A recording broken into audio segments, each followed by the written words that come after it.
April 17వ తేదీ మన దేశంలో ఒక చీకటి రోజు. ఆ రోజు భారతదేశంలో ఉన్నటువంటి 70 కోట్ల నారీ శక్తికి జరిగినటువంటి క్షమించాలన్నటువంటి అవమానం జరిగినటువంటి రోజు.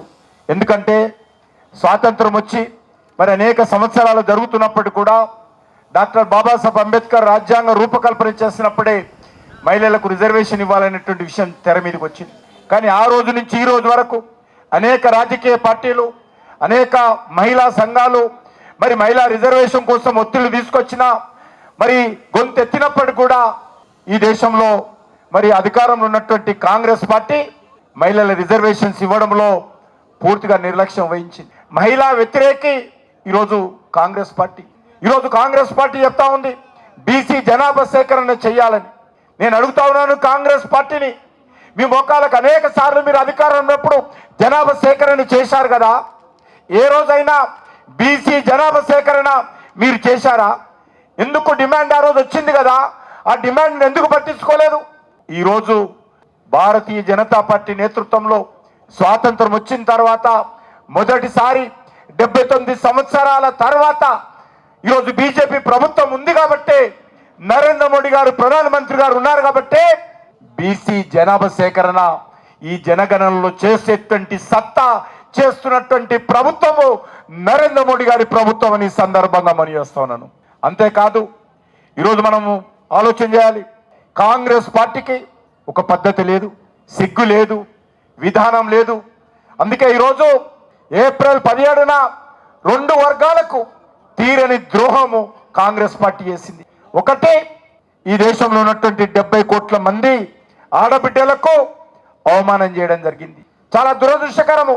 ఆ రోజు పార్లమెంటులో రాహుల్ గాంధీ, ప్రియాంక గాంధీ, కాంగ్రెస్ పార్టీ ఎమ్మెల్యేలు, కాంగ్రెస్ పార్టీ ఎంపీలు అందరూ కూడా బిల్లు ఓడిపోతే బల్లలు చరుస్తూ ఉన్నారు. బయట రేవంత్ రెడ్డి, స్టాలిన్ వీళ్ళందరూ కూడా బిల్లు ఓడిపోతే ఆ రోజు టపాకాయలు కాలుస్తూ ఉన్నారు.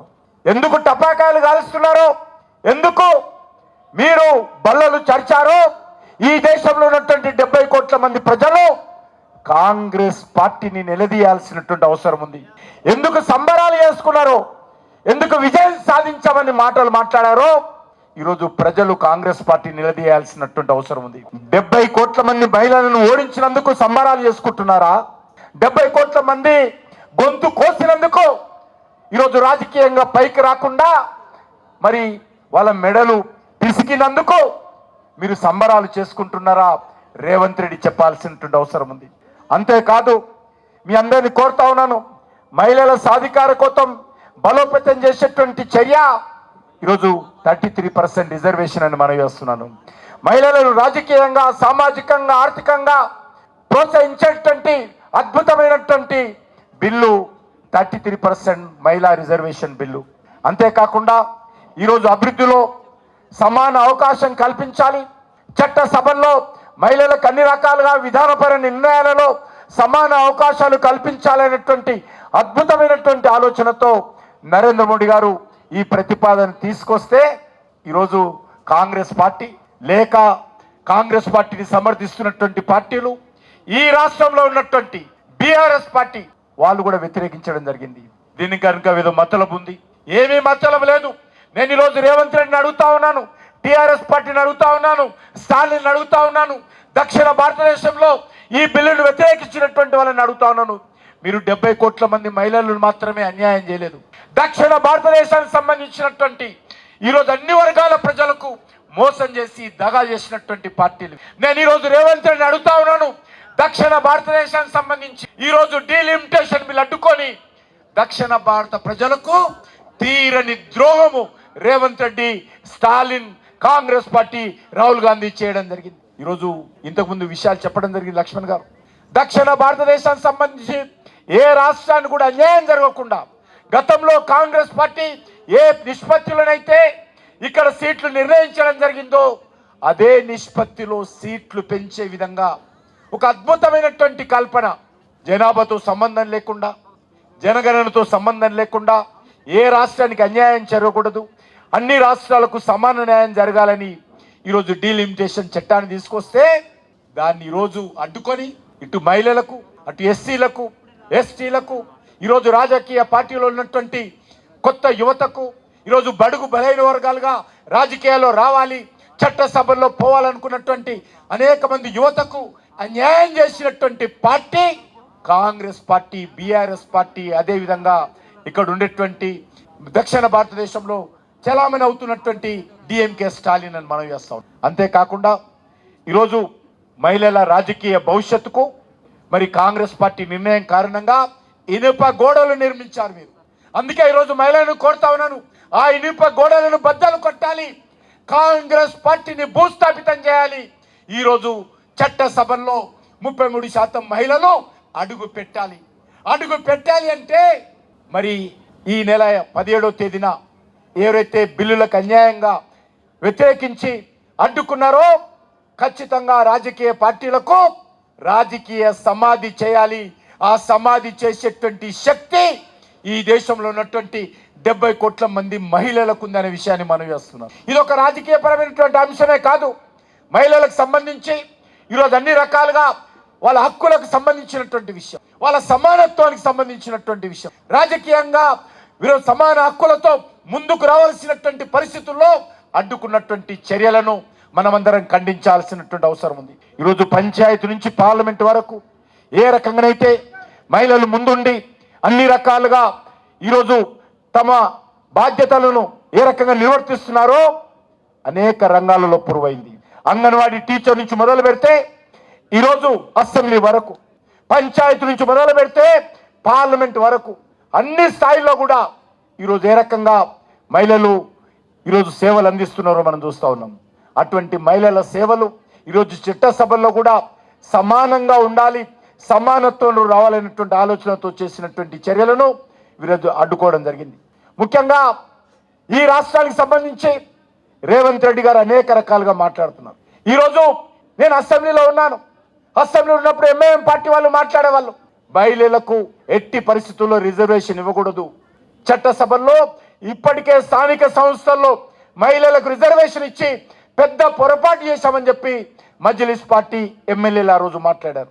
ఈ రోజు వరకు కూడా అదే మజ్లిస్ పార్టీ మహిళలకు అసెంబ్లీలో, పార్లమెంటులో రిజర్వేషన్ ఇవ్వకుండా మజ్లిస్ పార్టీ అనేక రకాలుగా మాట్లాడుతూ ఉంది. మజ్లిస్ పార్టీ నాయకులు ఈ రాష్ట్రంలో ఈ యొక్క 33% రిజర్వేషన్ వ్యతిరేకంగా కాంగ్రెస్ పార్టీతో, బీఆర్ఎస్ పార్టీతో మాట్లాడిన విషయాన్ని మనం వేస్తా ఉన్నాను. అందుకే ఈ రెండు పార్టీలు కూడా దొడ్డదారిన, దొంగదారిన ఈరోజు మహిళల రిజర్వేషన్ రాకుండా ప్రత్యక్షంగా, పరోక్షంగా అడ్డుకున్నారని మనం వేస్తా ఉన్నాను. అసదుద్దీన్ ఓవైసీ కళ్ళల్లో సంతోషం చూడడం కోసం, అసదుద్దీన్ ఓవైసీ కళ్ళల్లో వెలుగు చూడడం కోసం ఈ రాష్ట్రంలో ఉన్నటువంటి ముఖ్యమంత్రి రేవంత్ రెడ్డి, ఈ రాష్ట్రంలో బీఆర్ఎస్ నాయకుడు అయినటువంటి కేసీఆర్ పరోక్షంగా, ప్రత్యక్షంగా మహిళా రిజర్వేషన్ అడ్డుకున్నటువంటి విషయాన్ని ఈ సందర్భంగా మనం వేస్తున్నాం. అది మరి ఈ సందర్భంగా ఒకటే కోరుతా ఉన్నాను, ఇది ఒక కార్యక్రమంతో ఆగకూడదు.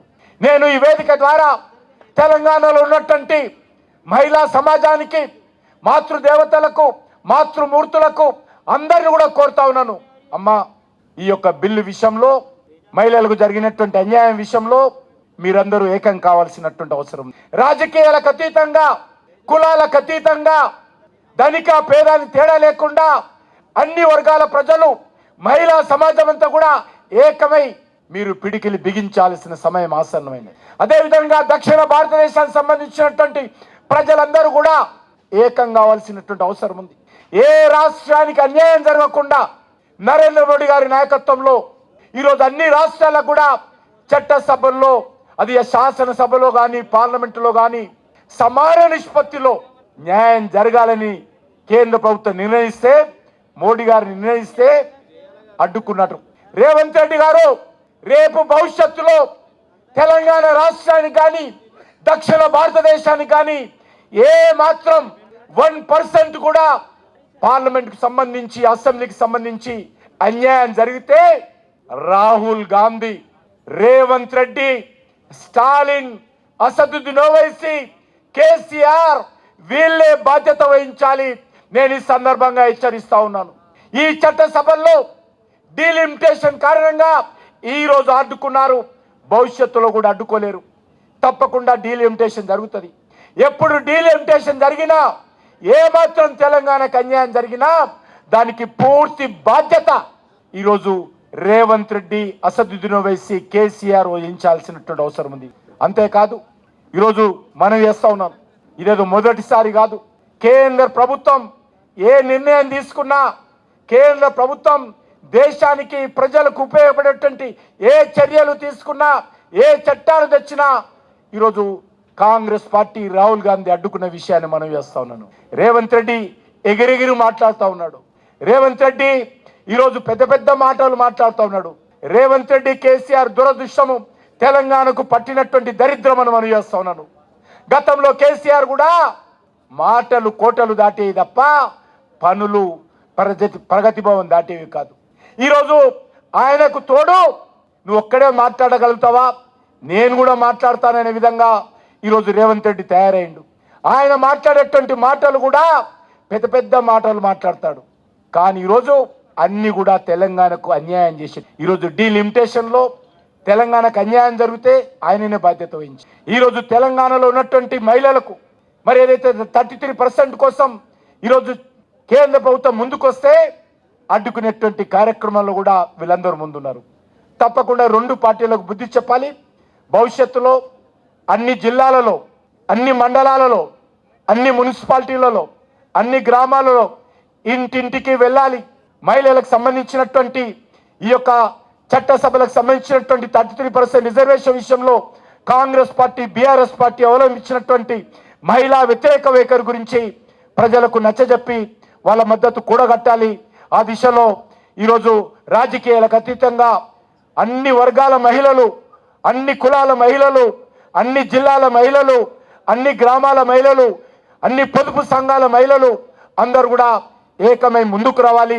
ముఖ్యంగా గ్రామ పంచాయతీలో వార్డు మెంబర్స్గా ఉన్నటువంటి వాళ్ళు, సర్పంచులుగా ఉన్నటువంటి వాళ్ళు, సర్పంచులుగా వార్డు మెంబర్గా పోటీ చేసినటువంటి వాళ్ళు, మున్సిపాలిటీలలో కౌన్సిలర్గా ఉన్నటువంటి వాళ్ళు, మీరందరూ పార్టీలు పక్కన పెట్టి, రాజకీయాలు పక్కన పెట్టి మహిళా హక్కుల సాధన కోసం కలిసి రావాల్సిందిగా మీ అందరినీ కోరుకుంటూ సెలవు తీసుకుంటున్నాను. భారత్ మాతాకి.